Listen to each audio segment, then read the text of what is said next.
आज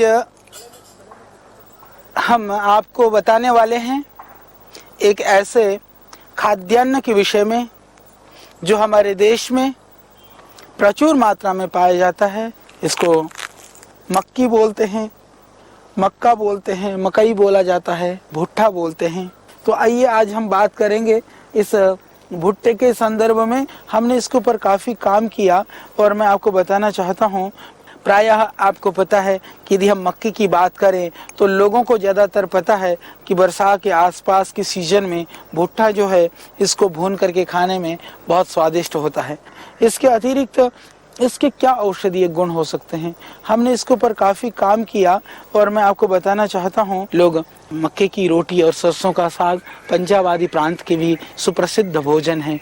वो शीत ऋतु में काल विशेष में हम सेवन करते हैं, परंतु उसमें और दूसरे अनाज मिला करके आप 12 महीना प्रतिदिन प्रयोग करने के लिए आप प्रयोग करें तो जो आपकी प्रोटीन की कमी है, शारीरिक क्षीणता है, वह दूर हो जाएगी।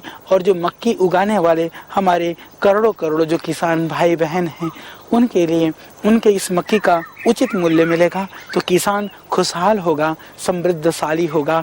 किसान की समृद्धि और आपका स्वास्थ्य दोनों ही लाभकारी होंगे और आप बचेंगे बहुत सारी बीमारियों से, बहुत सारे रोगों से। तो निश्चित रूप से मक्की की रोटी अच्छी लगती है सर्दी में और साग के साथ, परंतु मक्की की रोटी के अतिरिक्त भी गेहूं की रोटी में भी आप मक्के के आटा मिला करके सेवन करें और दूसरे आटे में भी आप मिलाइए, बच्चों को आप खिलाइए।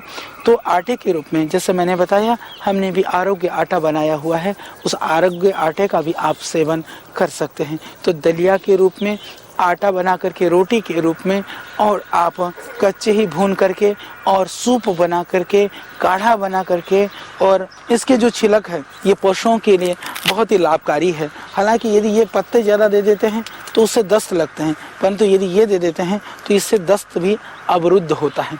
तो जिनको दस्त लगा हुआ है, यदि आदमी के लिए, तो आप इसकी जो डंठल है उसका राख बना करके दे दें तो ये दस्त के लिए भी लाभकारी है।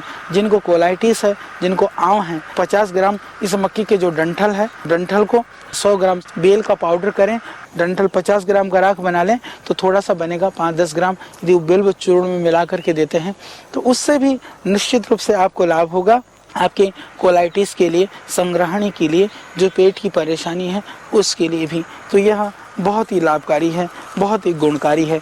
और इसका एक और प्रयोग मैं बताना चाहता हूँ कि मकई जो है आमवात की जो प्रारंभिक स्थिति है उसके लिए बहुत ही लाभकारी है। आपको अर्थराइटिस और दर्द और सूजन की जैसे शुरुआत होती है तो उस समय आपका जो ये मकई है वह लाभ करता है। तो आमवात के प्रारंभ में मकई पथ्य है, बाद में बढ़ने के बाद में जरूर यह लाभ नहीं करता है, नुकसान करता है।